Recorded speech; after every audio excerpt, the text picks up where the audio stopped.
Name is शीतल सहगल और स्टाई academy में I welcome you all. हाँ, इस चैप्टर में ना इस वीडियो रिकॉर्डिंग बहुत दिन बाद मैंने वीडियो लेक्चर रिकॉर्ड किया। खैर चलो स्ट्राइक इसमें ना हम इस वीडियो लेसन में हम क्या पढ़ेंगे, नेशनलिज्म इन इंडिया पढ़ेंगे। देखो बच्चों, 10th क्लास में नेशनलिज्म यूरोप में भी है और इंडिया वाला भी है। इंडिया वाला आसान लगेगा तुमको, क्यों? सुनी सुनी कहानियाँ हैं सारी, ठीक है। गांधी मूवी देखी है तुमने? नहीं देखी ना, यूट्यूब पे प्रेजेंट है, आप लोग देख लेना, थोड़ा सा आइडिया रहेगा। एक मूवी देख लोगे ना तो थोड़ा दिमाग में रहेगा, क्रोनोलॉजी दिमाग में रहती है कि पहले ये हुआ था फिर ये हुआ था। इसलिए ना वो मैं मूवी हमेशा रिकमेंड करती हूँ कि अगर आपको ये चैप्टर अच्छे से दिमाग में बिठाना है तो एक बार वो मूवी देख लो। चलो हम स्टार्ट करते हैं चैप्टर को। Mahatma Gandhi and the idea of satyagraha. Mahatma Gandhi देखिए बच्चों, इंडिया में आए थे 1915 में। 1915 में महात्मा गांधी इंडिया में आते हैं और डिसाइड करते हैं कि 1 साल तक मैं अभी कुछ काम नहीं करूँगा, पहले मैं इंडिया एक्सप्लोर करूँगा, इंडिया के लोगों को जानूँगा और देखूँगा कि वो लोग कैसा जीवन जी रहे हैं, ठीक है, उनकी रंग में रंगूंगा, ठीक है। तो बेसिकली 1915 में इंडिया आते हैं गांधी जी, 1916 तक वो घूमते हैं पूरा इंडिया, ठीक है। उनके बाद तुमने मूवी अगर देखी हो तो उनकी पूरी वेशभूषा बदल जाती है, वो एकदम इंडियन की तरह ड्रेसअप हो जाते हैं, धोती में आ जाते हैं, सूट पैंट पहन के आए होते हैं साउथ अफ्रीका से, पर वो ये सब चीज़ें छोड़ देते हैं। फिर उसके बाद 1916 से उनकी कहानी स्टार्ट होती है। गांधी जी का एक मेथड होता था सत्याग्रह। सत्याग्रह पे नोट लिखने के लिए आता है, तो आप लोग ध्यान से सुनेंगे, फिर एसएसटी अपनी लैंग्वेज में लिखी जा सकती है, इसलिए इस एसएसटी आसान ही होती है काइंड ऑफ। एक बार कहानी की तरह सुनो इंग्लिश में, फिर लिख दो जाके। सत्याग्रह, सत्याग्रह क्या होता है? सत्याग्रह में 2 शब्द आ रहे हैं, सत्य और ग्रह।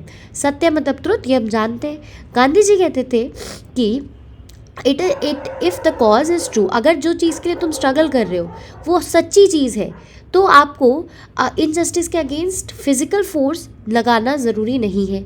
आपको वो आपने सुना होगा ना बच्चों कि एक बार एक गाल पे कोई चाटा मारे तो दूसरा गाल आगे कर दो। एक्चुअली क्या कहना चाहते हैं गांधी जी, सामने वाले इंसान के अंदर भी ना आत्मा होती है, सच्चाई होती है, वो जाग जाती है, ठीक है। थोड़ा टाइम में जागे पर वो जाग जाती है। कोई भी इंसान प्योरली इविल नहीं होता है।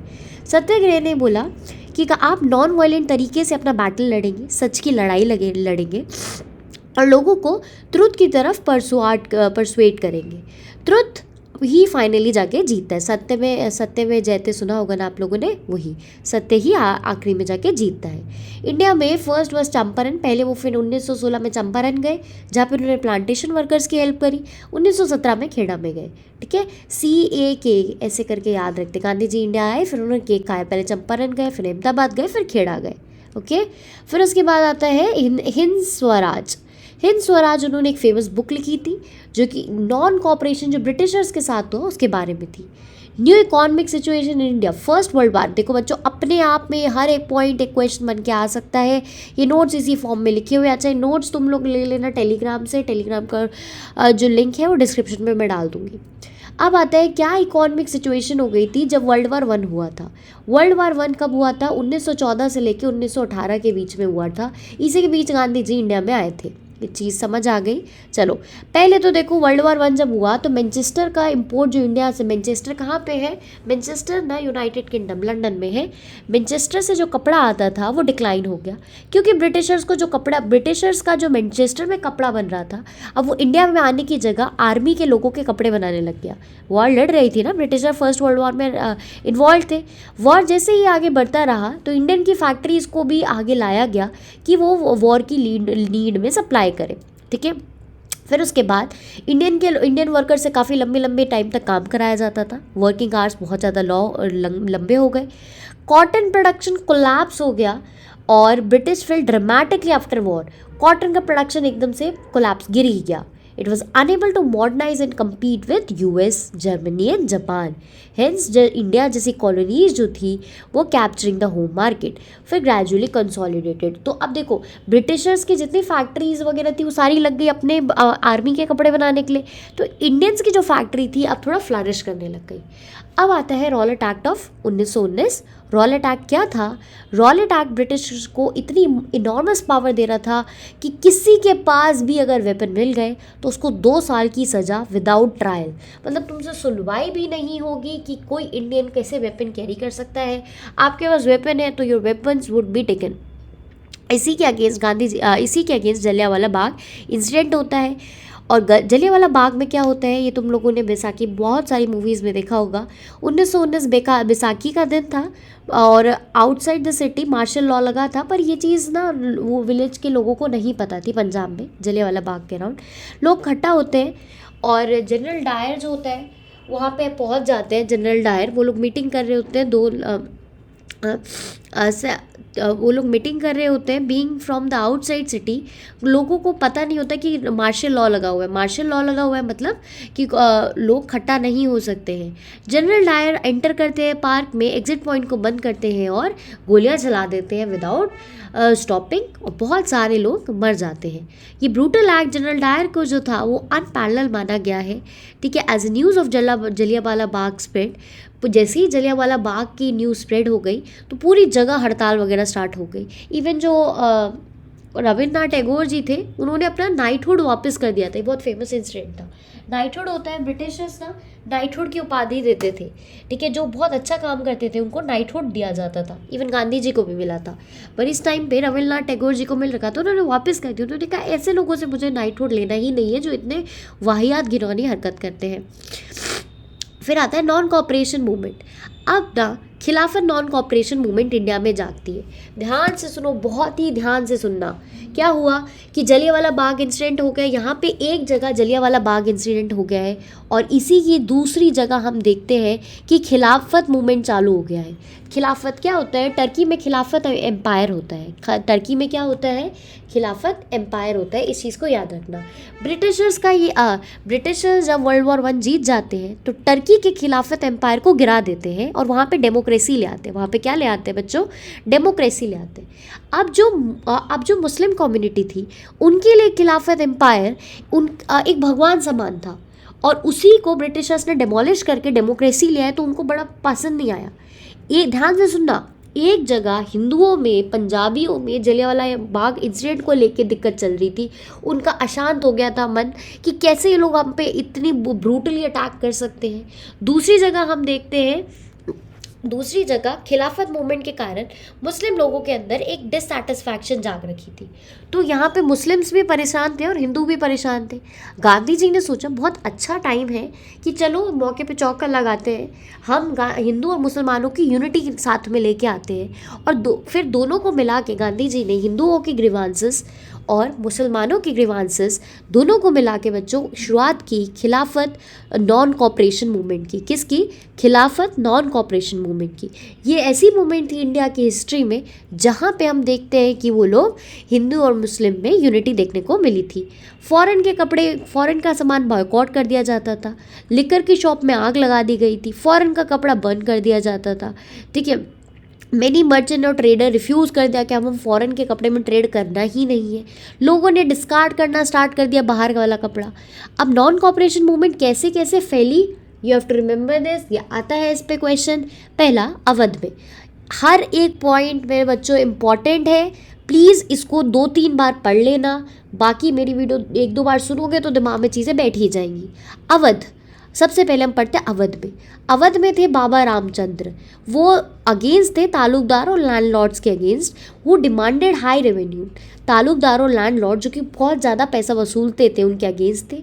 पेजेंट्स को फोर्स किया जाता था कि वो लैंडलॉर्ड मकान मालिक के फार्म में विदाउट पेमेंट काम करे। विदाउट पेमेंट काम करने को बेगार वर्क कहते हैं। क्या कहते हैं? बेगार वर्क। विदाउट पेमेंट काम करे।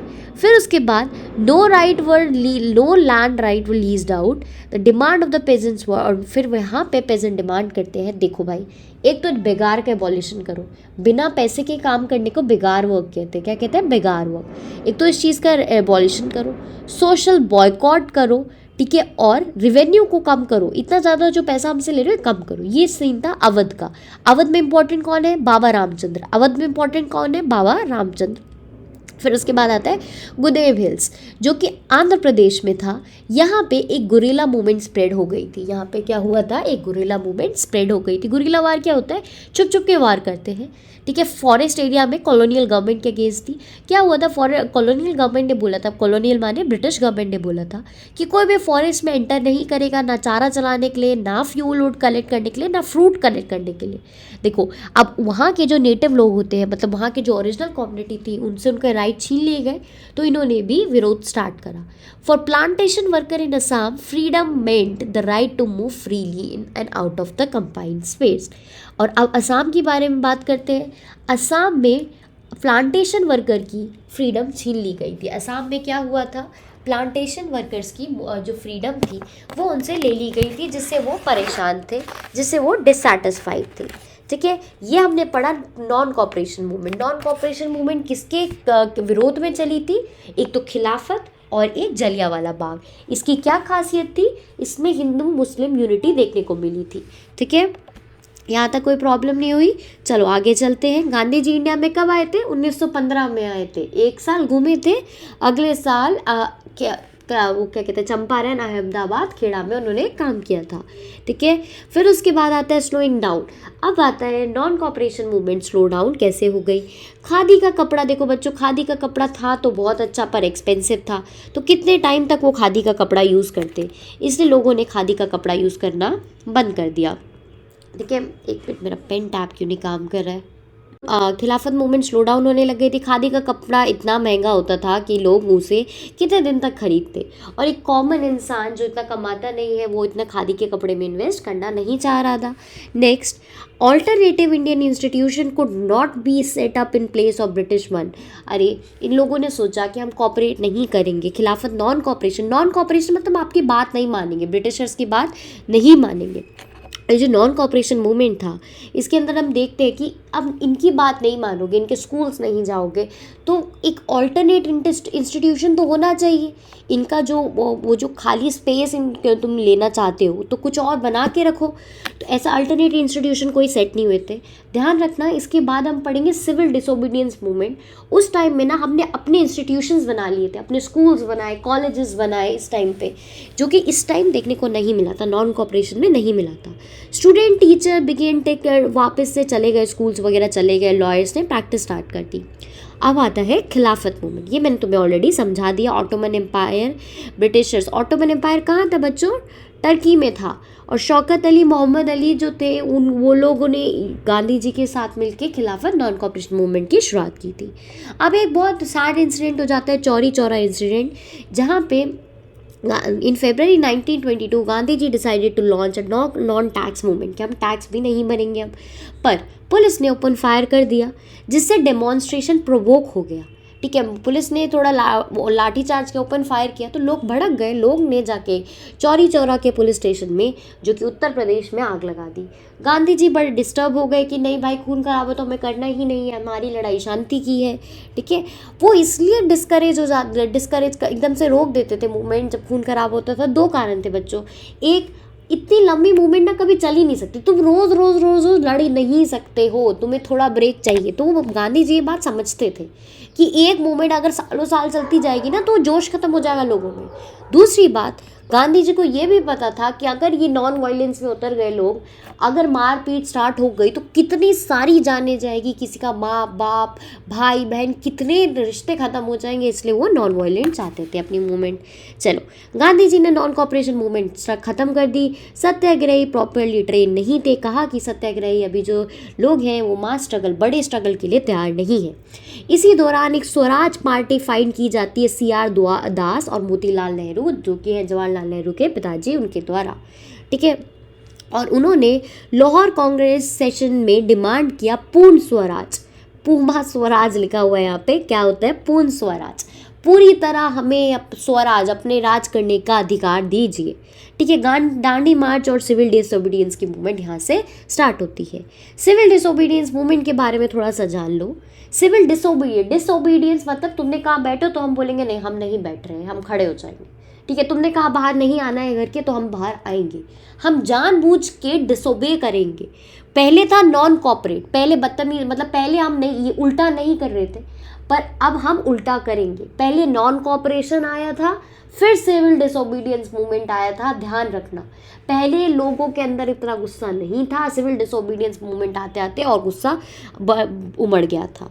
फॉरेन कपड़ों का बॉयकॉट करा, पीपल को आज लोगों को बोला गया कि आप लिकर का शराब की दुकानों पे आग लगा दो। पेजेंट्स को बोला गया आप कोई रेंट पे नहीं करेंगे, चौकीदारी टैक्स कोई भी आप पे नहीं करेंगे। फिर उसके बाद आता है स्टूडेंट लॉयर विलेज ऑफिशियल्स को बोला गया कि आप अटेंड करो इंग्लिश मीडियम स्कूल, अगर आस्क नॉट टू। हाँ, स्टूडेंट लॉयर विलेजर्स को बोला आप कोई भी English medium school, court office, इन सबको अटेंड नहीं करेंगे। अब क्या हुआ, सिविल डिसोबीडियंस के फीचर्स देखते हैं पीपल का। अब ये हमने डिस्कस कर लिया ऑलरेडी। सॉल्ट मार्च, बच्चों एक चीज़ ध्यान रखना, सिविल डिसोबीडियंस मूवमेंट ना दो फेज में चली थी, एक राउंड टेबल कॉन्फ्रेंस से पहले और एक राउंड टेबल कॉन्फ्रेंस के बाद में। मेरा पेन टैब ना ख़राब हो गया है, मतलब कनेक्ट नहीं हो रहा है, इसलिए मैं अभी तो इसी से लैपटॉप से ही लिख रही हूँ। RT राउंड टेबल कॉन्फ्रेंस, ध्यान से सुनना। राउंड टेबल कॉन्फ्रेंस जो हुई थी, साइमन कमीशन इंडिया में आया था। साइमन कमीशन जहाँ भी इंडिया में जाता था वहाँ पे साइमन गो बैक के नारे लगने स्टार्ट हुए थे। वाई? बिकॉज साइमन कमीशन के अंदर एक भी इंडियन नहीं था और साइमन कमीशन का काम था कि इंडिया के लिए कॉन्स्टिट्यूशन तैयार करना। लोगों में गुस्सा इस बात का था कि भाई हम लोग यहाँ पे अनपढ़ है, आप लोग हमसे पूछ ही नहीं रहे हो, हमारी कंट्री का ही कॉन्स्टिट्यूशन तैयार करने निकल रही हो। तो इसलिए साइमन कमीशन जहाँ जहाँ गया वहाँ उसको काले झंडे दिखाए गए। अब साइमन कमीशन की जो रिपोर्ट थी उसको डिस्कस करा किस में जा रहा था, राउंड टेबल कॉन्फ्रेंस में। साइमन कमीशन की रिपोर्ट को किस में डिस्कस करा जा रहा था, राउंड टेबल कॉन्फ्रेंसेस में। पहली राउंड, तीनों कॉन्फ्रेंसेस बच्चों लंदन में हुई है, दिमाग में रखना। पहली राउंड टेबल कॉन्फ्रेंस लंदन में होती है जिसमें कांग्रेस हिस्सा नहीं लेती। लॉर्ड इरविन थे तब। लॉर्ड इरविन को लगता है कि अगर कांग्रेस आएगी ही नहीं तो कोई फ़ायदा नहीं है राउंड टेबल कॉन्फ्रेंस कराने का, तो डिसाइड करते हैं कि नहीं, राउंड टेबल कॉन्फ्रेंस में हमें इंडिया को लोगों को तो, कांग्रेस के लोगों को तो लाना ही पड़ेगा। तो एक गांधी इरविन पैक्ट होता है जिसमें गांधी जी की कुछ डिमांड मानी जाती है और गांधी जी की डिमांड और वाइसरॉय की कुछ डिमांड गांधी जी मानते हैं। वाइसरॉय कह रहा था कि आप सिविल डिसोबीडियंस मूवमेंट जो चल रही है इंडिया में आप रोकिए और आइए थोड़ा कॉन्स्टिट्यूशन डिस्कस करते हैं, राउंड टेबल कॉन्फ्रेंस में लंदन आइए। गांधी जी ने कहा ठीक है मैं आ जाऊंगा और कुछ कुछ टैक्स वगैरह उन्होंने कम करने की मांग की थी, जो कि वाइसरॉय जो इरविन थे मान गए। पर गांधी जी जैसी राउंड टेबल कॉन्फ्रेंस 2 लेने लंदन जाते हैं, वहाँ पे वो देखते हैं कि यार भाई यहाँ डिस्कशन चल रहा है कि इंडिया को डोमिनियन स्टेटस दे देते हैं, मतलब कंप्लीट आज़ादी की तो बात ही नहीं चल रही है। गांधी जी को बड़ा गुस्सा आता है, गांधी जी इंडिया आते हैं वापस से वो राउंड टेबल कॉन्फ्रेंस के बाद और फिर से सिविल डिसोबीडियंस मूवमेंट कंटिन्यू कर लेते हैं। सॉल्ट मार्च वगैरह होता है, ठीक है। सॉल्ट मार्च के बाद अब ये और फिर से राउंड टेबल कॉन्फ्रेंस 3 भी होती है, पर उसका कोई पॉइंट नहीं है जब गांधी जी वगैरह पूरे कांग्रेस लीडर ने पार्टिसिपेट ही नहीं करा ढंग से। किसने पार्टिसिपेट किया फिर मूवमेंट में, किसने किया हम देखते हैं। जो रिच पाटीदार थे गुजरात के, जाट लोग थे जो उत्तर प्रदेश के, ये सब जो डिप्रेशन आ गया था, प्राइजेस गिर गए थे, बिकेम इंथुजियास्टिक, इन्होंने लगा कि सिविल डिसोबीडियंस मूवमेंट आया है, इनकी लाइफ में भी चेंजेस आएंगे। मर्चेंट थे, इंडस्ट्रियलिस्ट थे, इन्होंने भी मूवमेंट को सपोर्ट करा। नागपुर रीजन के लोग, छोटा नागपुर रीजन के लोग, इन सब ने भी अच्छे से इस चीज़ को सपोर्ट करा। पर कुछ लिमिटेशन थी, ध्यान से सुनो। अनटचेबल और अंबेडकर जी जो अनटचेबल को रिप्रेजेंट कर रहे थे, इन्होंने पूना पैक्ट के लिए इन्होंने सेपरेट इलेक्टोरेट की मांग कर ली। सेपरेट इलेक्टोरेट मतलब जैसे जो उसको क्या कहते हैं, डिप्रेस्ड क्लास के लोग, SC ST कम्युनिटी है जो पहले नहीं थे SC ST, तो आज़ादी के बाद हुई, पर जो डिप्रेस्ड क्लास के लोग हैं वो सिर्फ डिप्रेस्ड क्लास के लोगों को ही वोट, वो उनका अपना अलग वोट बैंक होगा, वो एक साथ वोट नहीं करेंगे। अभी रिजर्वेशन मिलता है, पर ये पहले सेपरेट इलेक्टोरेट की बात कर रहे थे। रिजर्वेशन मतलब कि इतने लोग तो रिजर्व्ड है कि इतने लोगों से जो चुनाव लड़ेगा वो SC ST OBC इन कम्युनिटी में होगा। सेपरेट इलेक्टोरेट मतलब सारे ये जो डिप्रेस्ड कम्युनिटीज़ हैं ये अपने ही लीडर को पार्ट देंगे, नॉर्मल दूसरों को वोट देंगे, दूसरों को वोट नहीं दे सकते। पूना पैक्ट साइन होता है बच्चों गांधी जी और अंबेडकर के बीच में, जिसमें गांधी जी जो थे फास्ट पे चले जाते हैं जब अंबेडकर जी कहते हैं कि हमें क्या चाहिए, सेपरेट इलेक्टोरेट चाहिए। फिर अंबेडकर जी कहते हैं ठीक है आप सेपरेट इलेक्टोरेट हम नहीं मांगेंगे, बस हमें थोड़ा रिजर्वेशन दे दीजिएगा। और मुस्लिम कम्युनिटी के लोगों ने भी यहाँ पे सिविल डिसोबीडियंस मूवमेंट में इतना अच्छा पार्टिसिपेट नहीं किया था। फिर लास्ट पार्ट है इस चैप्टर का जिसमें हम पढ़ते हैं कि कैसे भारत माता की पेंटिंग बनाई गई और एक नेशनलिज्म की भावना और उमड़ी लोगों में। इंडियन फोकलोर, इंडिया की टेल्स, इन सब में भी हम लोग इम्पोर्टेंस देना इस टाइम स्टार्ट हुआ। इंडिया का तिरंगा even Indians looking into the past, India की ग्लोरियस पास्ट की भी डिस्कवरी हुई। इसी के साथ हमारा मेजर पार्ट इस चैप्टर खत्म होता है। नोट्स में कुछ चीज़ें मिसिंग है तो अपडेट करके मैं उसमें डालती हूँ टेलीग्राम में, आप लोग वहाँ से ले लेना। चलो बच्चों, अपना ध्यान रखना, ध्यान से पढ़ना, नेक्स्ट वीडियो में मिलते हैं।